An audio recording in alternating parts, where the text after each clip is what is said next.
નમસ્કાર દોસ્તો, આજે વાત કરવી છે વર્ષ 2024-25ના દેશના બજેટ અંગે. ગઈકાલે જ દેશની લોકસભાનું બજેટ સત્ર પૂર્ણ થયું.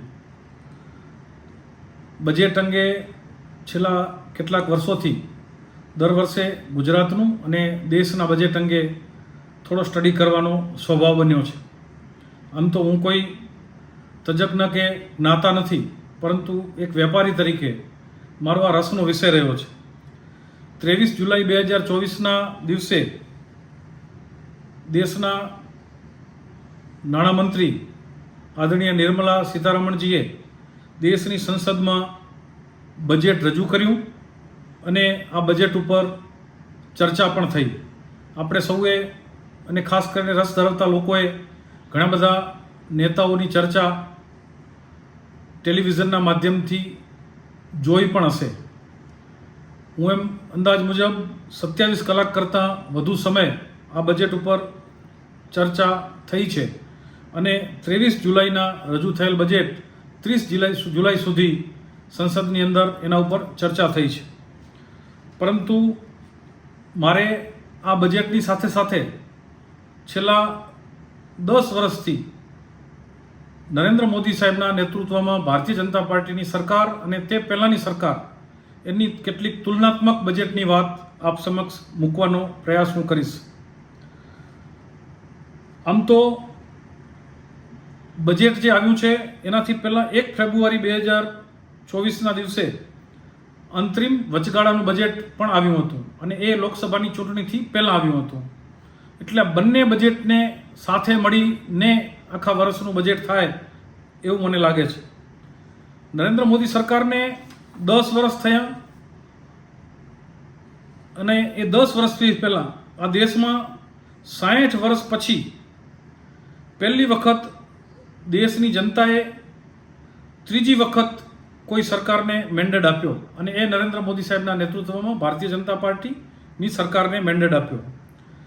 આ મેન્ડેટ જે છે એ મારી દ્રષ્ટિએ બજેટને ધ્યાનમાં રાખીને આપણે વિચારીએ તો આ મેન્ડેટ સ્ટેબિલિટીનો મેન્ડેટ છે, આ મેન્ડેટ કન્ટિન્યુટીનો મેન્ડેટ છે, આ મેન્ડેટ ગુડ ગવર્નન્સનો મેન્ડેટ છે અને આ મેન્ડેટ વિકસિત ભારત બનાવવા માટેનો મેન્ડેટ છે.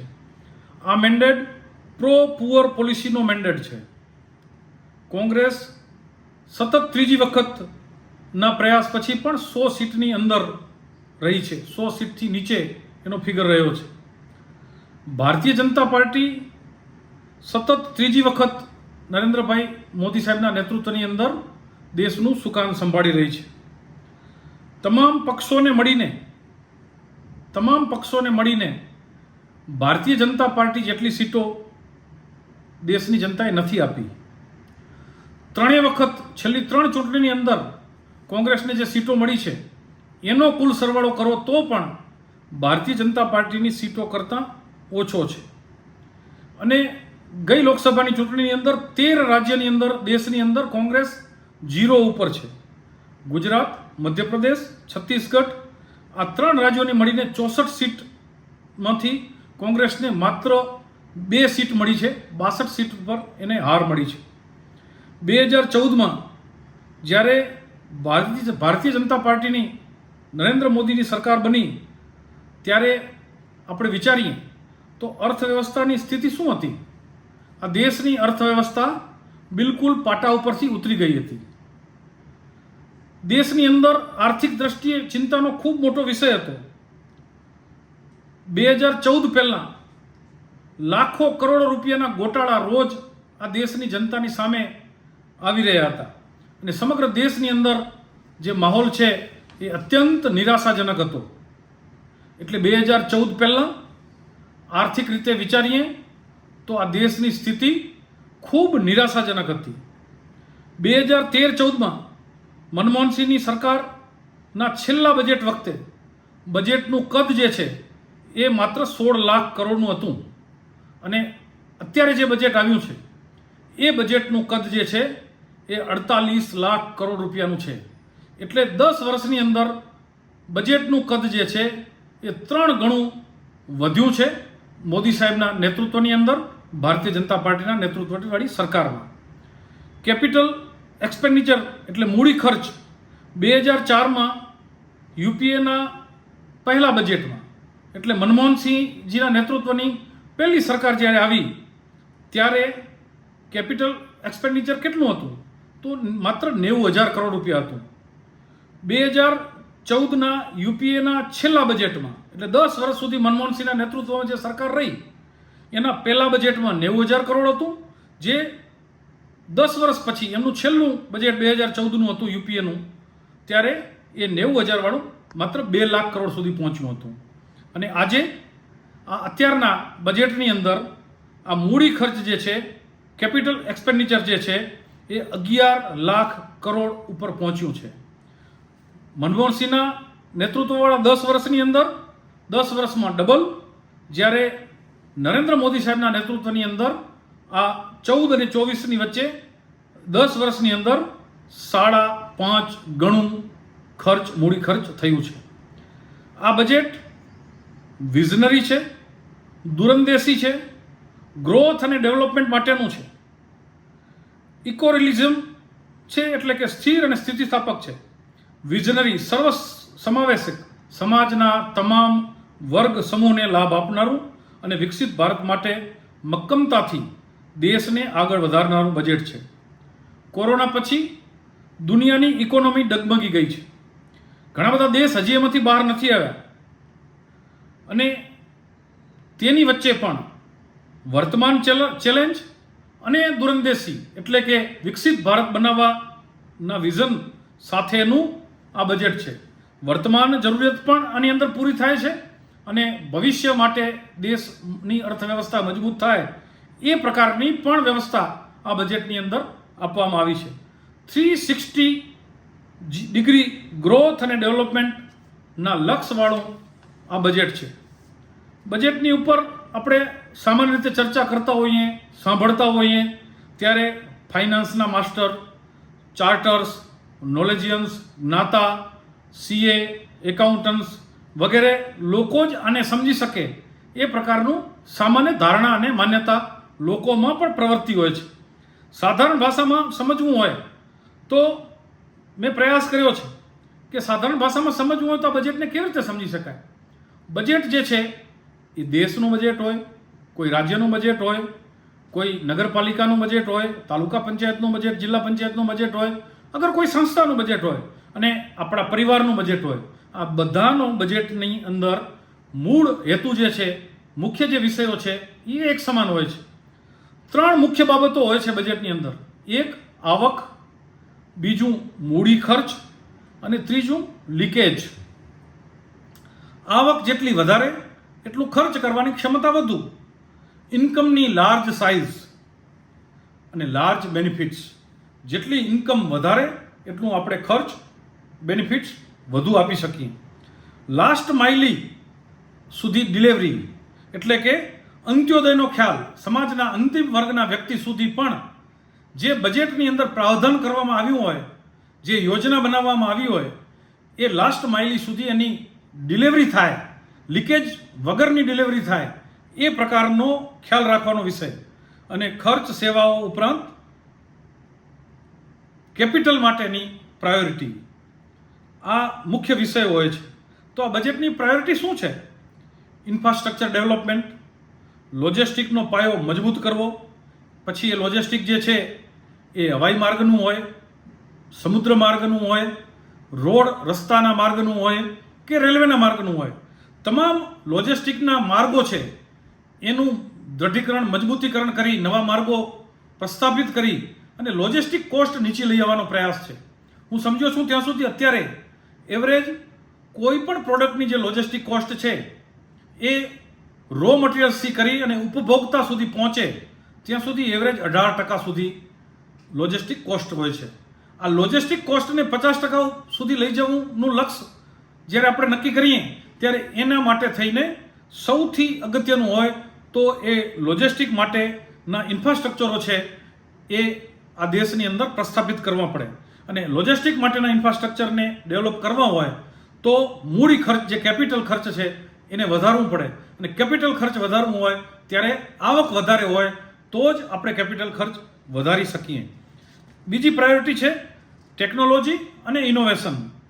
સોશિયલ વેલફેર વિકસિત એવં તમામ માટે સમાન અવસર આપે એ ફોરવર્ડ લુકિંગ, ગ્રોથ વધારનારું, જોબના અવસર વધારનારું, સ્ટાર્ટઅપ્સને બેનિફિટ આપે, સપોર્ટ કરે એ પ્રકારનું, અને સર્વનો સમાવેશ થાય, સર્વની ચિંતા થાય. આ દેશના નાનામાં નાના વ્યક્તિથી કરીને ગરીબમાં ગરીબ વ્યક્તિથી કરીને મજૂર, કિસાન, ગરીબ, મહિલા, તમામ વર્ગના લોકોને આ બજેટની અંદર એનો સમાવેશ, સર્વનો સમાવેશ થાય યોજનાઓની અંદર.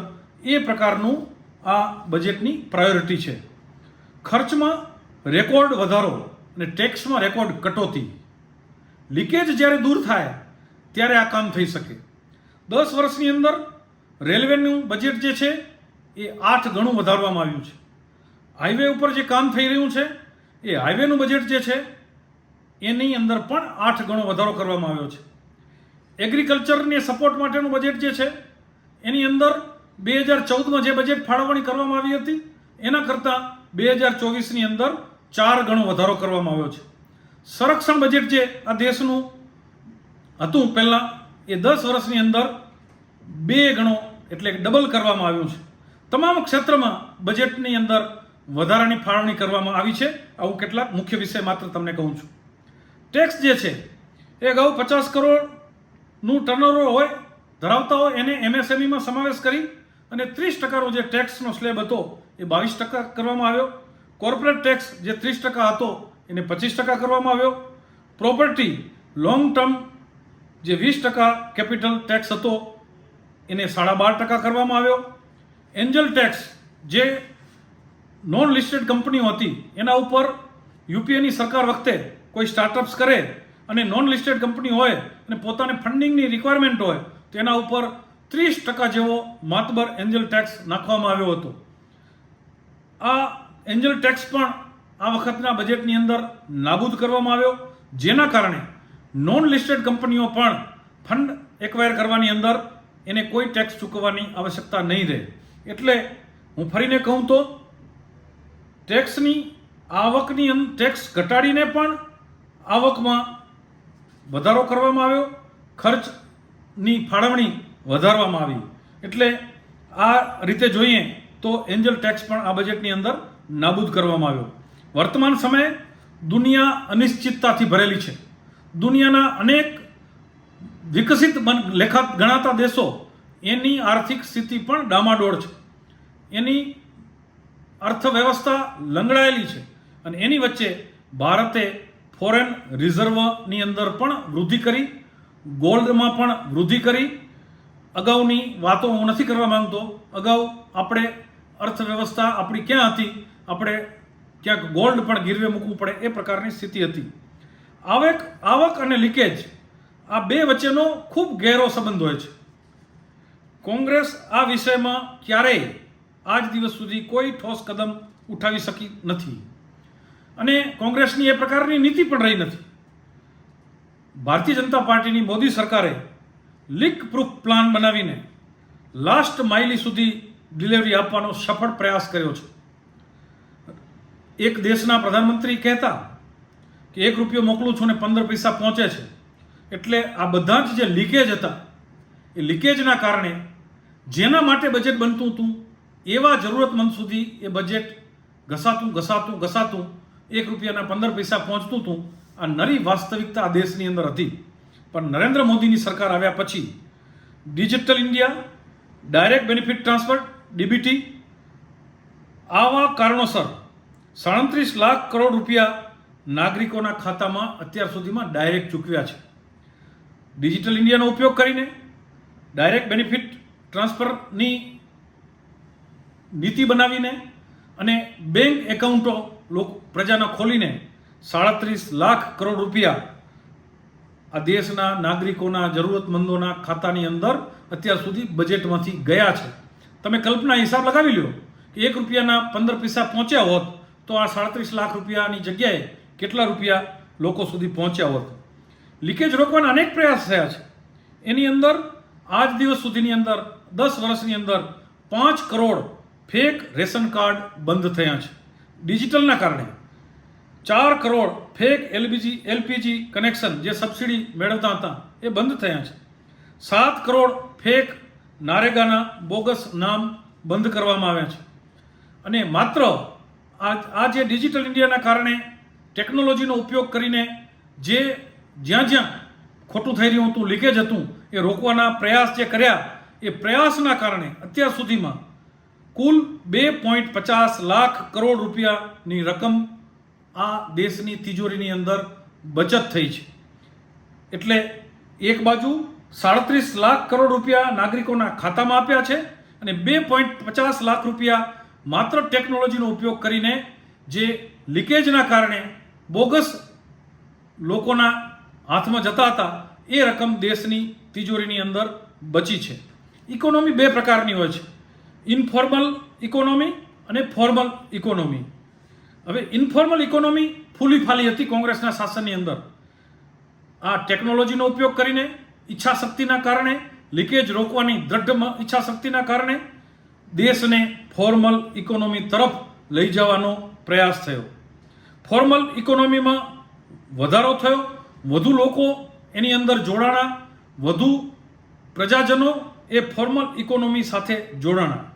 1973 આસપાસ જ્યારે બેંકોના રાષ્ટ્રીયકરણ કોંગ્રેસના સરકાર વખતે થયું, એનાથી પહેલાં લગભગ 3.5 કરોડ એકાઉન્ટ આ દેશની અંદર બેંકોની અંદર હતા અને ત્યાર પછીના સમયની અંદર એ 6 કરોડ સુધી વધીને પહોંચ્યા હતા. પરંતુ આજે 50 કરોડ બેંક એકાઉન્ટ આ દેશની અંદર પ્રજાજનોના બેંક એકાઉન્ટ ખોલ્યા છે અને એવા કારણોસર આ લીકેજ પ્રૂફ યોજનાના કારણે લાસ્ટ માઇલી સુધી દેશની તિજોરીમાંથી નીકળેલો પૈસો સીધો જેનો અધિકાર છે, જેને બેનિફિટ્સ આપવાનો છે, એના બેંક એકાઉન્ટની અંદર પહોંચે એવી પ્રકારની વ્યવસ્થા કરી છે. આપણે બધાએ અનુભૂતિ કરી, કોરોના વખતે લગભગ 3 વખત આ બધા જ બેંક એકાઉન્ટનો ઉપયોગ થઈ અને લોકોને બેનિફિટ આપવાનો પ્રયાસ થયો હતો. હવે ટેક્સ કલેક્શનની વાત કરીએ તો 2014ની અંદર 6.30 લાખ કરોડ રૂપિયાનું ટેક્સ કલેક્શન આ દેશની અંદર આવતું હતું અને 2024ની અંદર 2014માં 6.30 લાખ કરોડ રૂપિયા, 2024ની અંદર 23.37 લાખ કરોડ રૂપિયા આ દેશની તિજોરીની અંદર ટેક્સ કલેક્શન આવ્યું છે. એટલા માટે કે ફોર્મલ ઇકોનોમી તરફ આ 10 વર્ષથી આ દેશને લઈ જવાનો જે પ્રયાસ થયો એનું પરિણામ એ આવ્યું કે 6.30 લાખ કરોડની ટેક્સ કલેક્શન હતું એ 23.37 લાખ કરોડ રૂપિયાનું ટેક્સ કલેક્શન થયું. જીએસટી કલેક્શનની વાત કરું તો 2017-18માં જ્યારે જીએસટી શરૂ થયું ત્યારે 7.9 લાખ કરોડ રૂપિયાની જીએસટીની આવક થઈ હતી અને છેલ્લા વર્ષ પૂરું થયું ત્યારે 23-24ના વર્ષ દરમિયાન 20.18 લાખ કરોડ રૂપિયાની જીએસટીની આવક આ દેશને તિજોરીની અંદર થઈ છે. 7.9 લાખ કરોડ 17-18માં અને 2024ની અંદર 20.18 લાખ કરોડ રૂપિયાની આવક થઈ છે. આ બધું થયું, લીક રોકાણું, ફોર્મલ ઇકોનોમીને પ્રોત્સાહન મળ્યું, લોકોને એમ લાગ્યું કે ઈમાનદાર સરકાર છે એટલે એ સાચી દિશાની અંદર લોકોનો પણ સહયોગ મળ્યો. આ બધી જ વસ્તુના કારણે ફાયદા શું થયા? તો ફાયદા એવા થયા કે દેશની આવક વધે, એ જરૂરતમંદો સુધી પહોંચાડવાનું કામ થાય.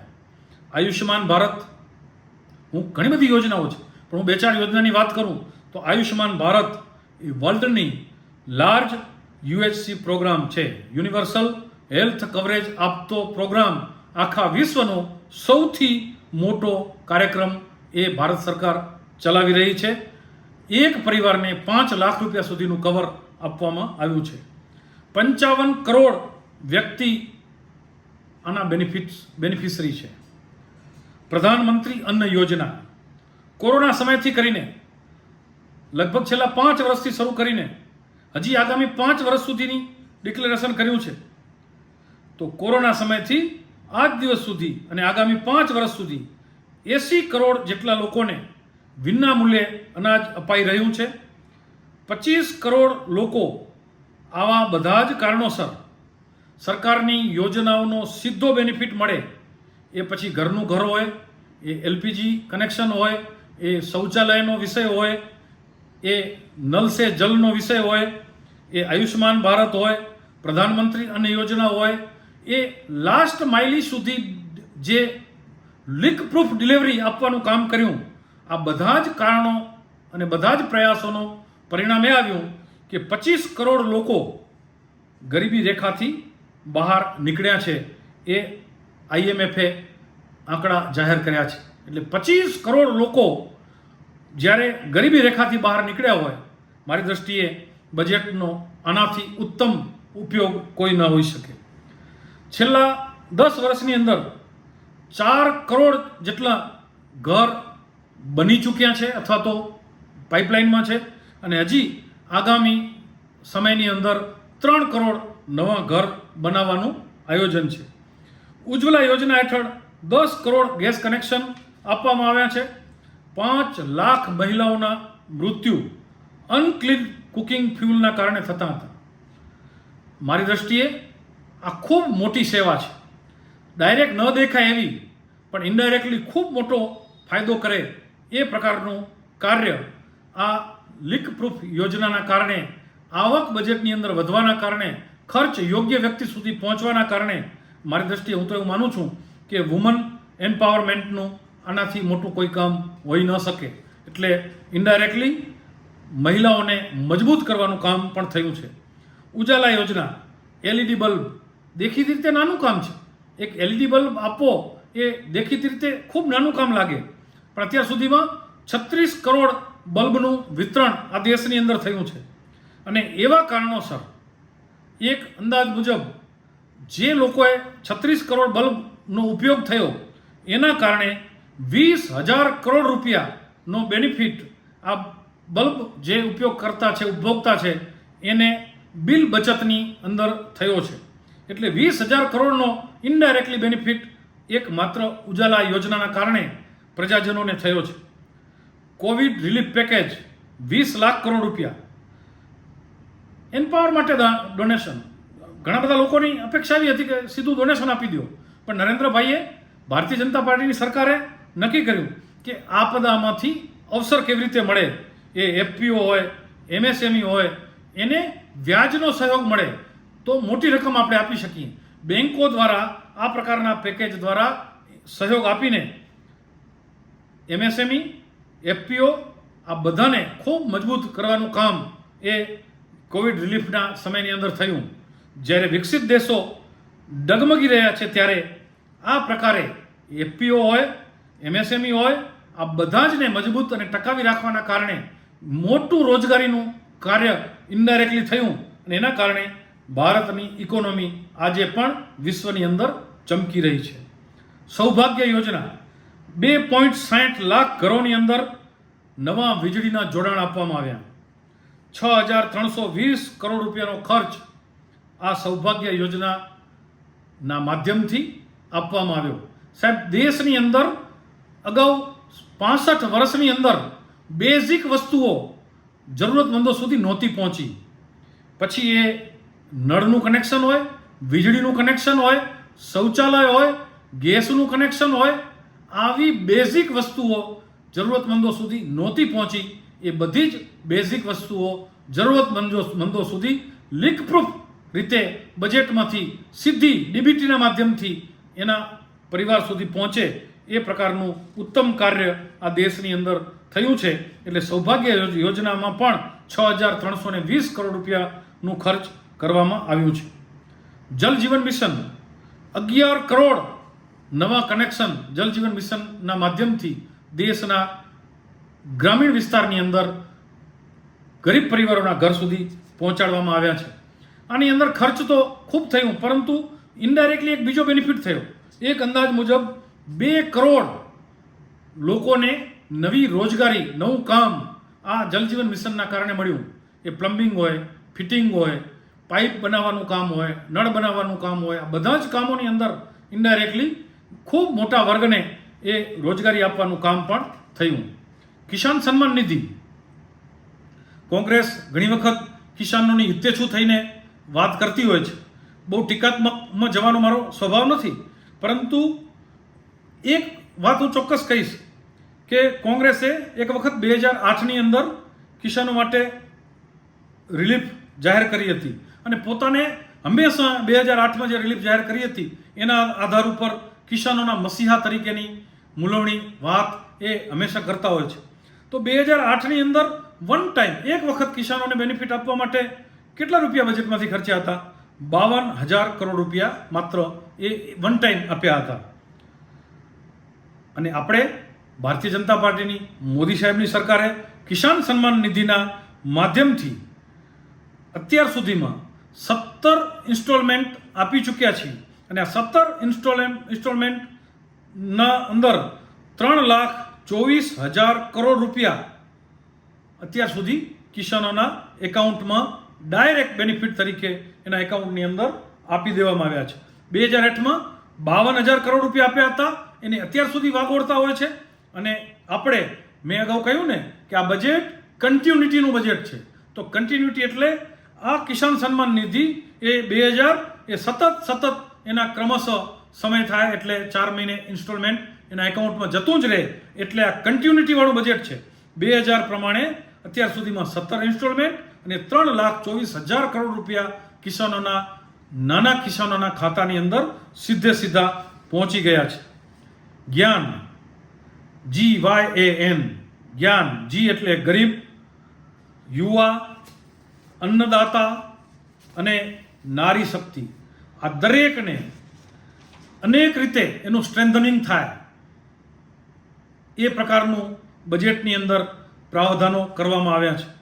મેં અગાઉ કહ્યું તેમ ગરીબ માટે ગરીબ શહેરી આવાસ યોજના, પ્રધાનમંત્રી જનજાતિ ઉન્નતિ યોજના, યુવાઓ માટે આવનારા 5 વર્ષના સમયગાળામાં 20 લાખ યુવાનોનું સ્કિલ ડેવલપમેન્ટ કરવા માટેની યોજના, 100 જેટલી ITIને અપગ્રેડ કરવાની યોજના, વડાપ્રધાન શ્રી નરેન્દ્ર મોદીના સ્કિલ ઇન્ડિયાના વિઝનને સાર્થક કરવા માટેની ગુજરાતની અંદર ખાસ કરીને વાત કરું તો આદરણીય ભૂપેન્દ્રભાઈ પટેલના માર્ગદર્શન હેઠળ રાજ્યમાં યુવાનોને સમયની માંગ અનુસાર કૌશલ્ય તાલીમ પ્રદાન થાય તે માટેની યોજનાબદ્ધ કામગીરી, કૌશલ્ય સાથે શિક્ષણ, 1 મહિનાનો પગાર DBT મારફત જમા આપવામાં આવશે.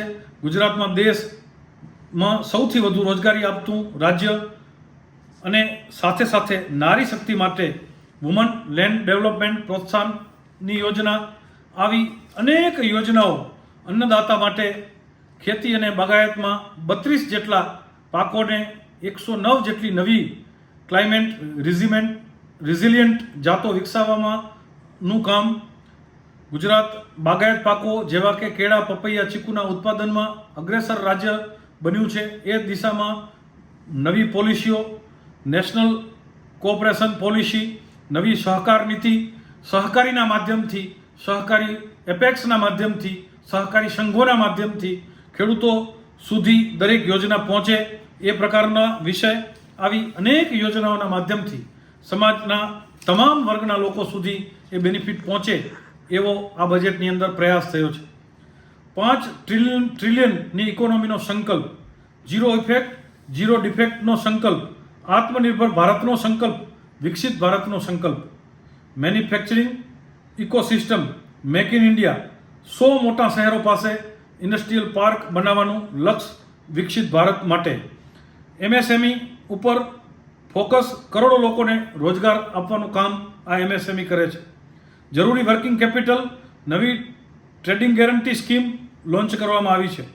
આ પ્રકારે કિસાનો માટે જમીનના ભૂ આધાર નંબર, ન્યુક્લિયર પાવર જનરેશન માટે બજેટની અંદર ખૂબ મોટો જંગી વધારો કરવામાં આવ્યો છે. ગ્રોથ રેટની વાત કરીએ તો USA નો 2.8% ગ્રોથ રેટ છે, જર્મનીનો 0.7% છે, જાપાનનો 0.9% છે, જ્યારે ઇન્ડિયાનો ગ્રોથ રેટ 6.8% છે. એટલે દુનિયાની અનેક સંસ્થાઓ ભારત માટે, ભારતના બજેટ માટે, ભારતના ગ્રોથ રેટ માટે, ભારતના ડેવલપમેન્ટ માટે, વિકસિત ભારતના સંકલ્પ માટે ખૂબ પોઝિટિવ સંકેતો આપી રહી છે. અને આવા કારણોસર દુનિયાના અર્થશાસ્ત્રીઓ ભારતથી આકર્ષિત થયા છે.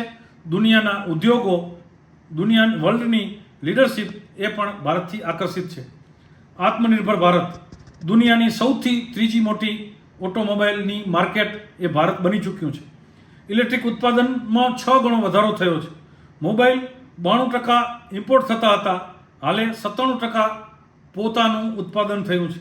મેટ્રો રેલ 5 શહેરની અંદર માત્ર મેટ્રો હતી, આજે 20 શહેરોની અંદર મેટ્રો છે. મેડિકલ કોલેજ 2014માં 3087 આખા દેશની અંદર મેડિકલ કોલેજો હતી, હાલે 7006 જેટલી મેડિકલ કોલેજો કાર્યરત છે. હવે નવા સેક્ટર્સ, કયા સેક્ટર્સ ઉપર ટાર્ગેટ છે? તો sunrise sectors, green hydrogen sectors, small nuclear, semiconductors, e vehicle, electric manufactures, clean energy અને small nuclear, PM Surya Ghar Yojana, આવા અનેક નવા સેક્ટર્સ ઉપર અને ખાસ કરીને સનરાઇઝ સેક્ટર્સ ઉપર, ક્લીન એનર્જી ઉપર કામ ખૂબ ઝડપથી આગળ વધારવાનું છે. એક યોજનાની વાત કરું તો પીએમ સૂર્ય ઘર યોજના, એના અંતર્ગત લગભગ 78,000 રૂપિયા દરેક ઘર દીઠ સબસિડી આપવામાં આવે છે. એટલે દરેક વ્યક્તિ પોતાનો પાવર, પોતાની લાઇટ, ઇલેક્ટ્રિસિટી પોતે ઉત્પન્ન કરે અને વધે તો પોતે વહેંચી શકે એ પ્રકારની વ્યવસ્થા છે. અગ્નિવીર યોજનાની વાત કરું ત્યારે ઘણી વખત કોંગ્રેસ અને પ્રતિપક્ષના લોકો એ આર્મીના પોતે ખૂબ હિમાયતી હોય એ પ્રકારની વાત કરતા હોય છે. અગ્નિવીર એ ખૂબ વિચારના અંતે દેશના હિતમાં મુકાયેલી યોજના છે અને અગ્નિવીર યોજના મૂકવા માટે લગભગ 400 કરતાં વધુ બેઠકો એનાથી અગાઉ થઈ છે અને ત્યાર પછી તમામ પાસા ઉપરનો વિચાર કર્યા પછી દેશ હિતની અંદર આ યોજના મૂકવામાં આવી છે. આર્મીના હિમાયતી પોતાને ગણાવતી કોંગ્રેસ એણે અગાઉ વન રેન્ક વન પેન્શન માટે શું કર્યું એ પોતે જોવાની જરૂર છે. 1971માં વન રેન્ક વન પેન્શનમાં પોતે શું કર્યું તે ચકાસવાની આવશ્યકતા છે. મોદી સરકારે 1.15 કરોડ રૂપિયા જવાનોને વન રેન્ક વન પેન્શન માટે 2014માં મોદી સાહેબની સરકાર આવી ત્યાર પછી આપ્યા છે. 2014માં ચિદમ્બરમજીએ છેલ્લા પોતાના બજેટ વખતે થોડી ફાળવણી માત્ર કરી હતી. કોઈ રકમ એમના કોઈ કાર્યકાળમાં આપવામાં નથી આવી, પરંતુ મોદી સાહેબની સરકારે 1.15 કરોડ રૂપિયા જેવી માતબર રકમ જવાનોના વન રેન્ક વન પેન્શનની અંદર અત્યાર સુધી આપ્યા છે. કોંગ્રેસનું એક વખતનું સ્લોગન હતું, ન જાત પે ન બાત પે, વોટ પડેગા હાથ પે. તો તે વખતે એમના પૂર્વજો જાતપાતની વાતની જગ્યાએ માત્ર હાથની વાત કરતા હતા, પણ જ્યારે કાકા સાહેબ કાલેલકર રિપોર્ટ, મંડલ કમિશનનો રિપોર્ટ આવ્યો એના ઉપર એમણે કોઈ જ કામ કર્યું નહોતું. હાલે જ્યારે પૂછતા હોય ત્યારે ઘણી વખત દુઃખ થાય, એમ લાગે કે એક નીચે ઉતરવાની પણ એક હદ હોય, એ હદને પણ વટાવીને જ્યારે બજેટ રજૂ કરતા હોય નિર્મલા સીતારામનજી, એના પહેલાં જે હલવા સેરેમનીની જે પ્રથા છે એનો ફોટો બતાવી અને લોકસભાની અંદર કહેવું કે આની અંદર આ વર્ગના કેટલા લોકો સામેલ છે, કેટલા અધિકારી સામેલ છે, આ વર્ગના કેટલા અધિકારી સામેલ છે, આ એક નિમ્ન કક્ષાની રાજનીતિ છે. મારે એના ઉપર દુઃખ સિવાય વિશેષ કશું કહેવું નથી. નીતિ આયોગની હમણાંની મિટિંગની અંદર વડાપ્રધાનશ્રીએ કીધું છે કે હર રાજ્ય ઇન્વેસ્ટર ફ્રેન્ડલી ચાર્ટર બનાવે, દરેક રાજ્ય હેલ્ધી કોમ્પિટિશન કરે, ગુડ ગવર્નન્સનો અહેસાસ હર કદમ પર થવો જોઈએ. 10 વર્ષના અનુભવ વિશ્વાસથી પરિસ્થિતિઓને બારીકાઈથી જાણ્યા પછી 100 વર્ષ વિકસિત ભારતના રૂપમાં આપણે સાથે મળીને બનાવશું. એટલે આ બજેટ ફરીને કહું તો સમાજના તમામ વર્ગને લાભ આપનારું છે. આ બજેટ વિકસિત ભારત માટેનું છે.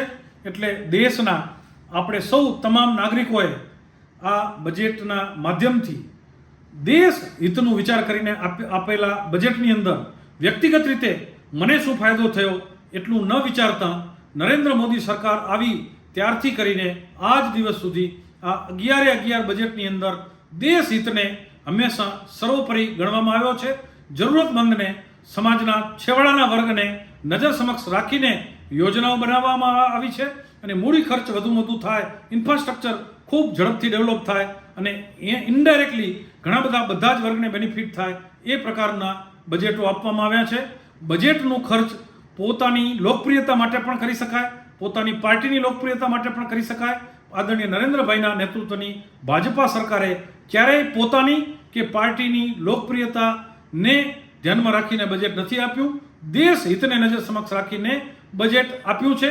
એટલે આ બજેટને આપણે સૌ આ રીતે પોઝિટિવલી જોઈ અને લોકોની વચ્ચે આ પ્રકારની ચર્ચાની અંદર પોતે દેશ હિતના નિર્ણયની અંદર સામેલ થઈ અને સહયોગી બનીએ. ફરીને એક વાત સાથે મારી વાતને પૂર્ણ કરું. ઉપાડશે કોણ મારું કામ, અસ્ત થતા સૂર્યએ પૂછ્યું, સાંભળી જગત નિરુત્તર રહ્યું, માટીનું કોળિયું બોલ્યું, મારાથી થતું હું કરી છૂટીશ. મારી દ્રષ્ટિએ આ દેશની અંદર જે અર્થવ્યવસ્થા મજબૂતનું કામ નરેન્દ્રભાઈના નેતૃત્વમાં થઈ રહ્યું છે એની અંદર આપણે સૌ કોળિયાની માફક સહયોગી બનીએ એટલી જ વાત સાથે અસ્તુ.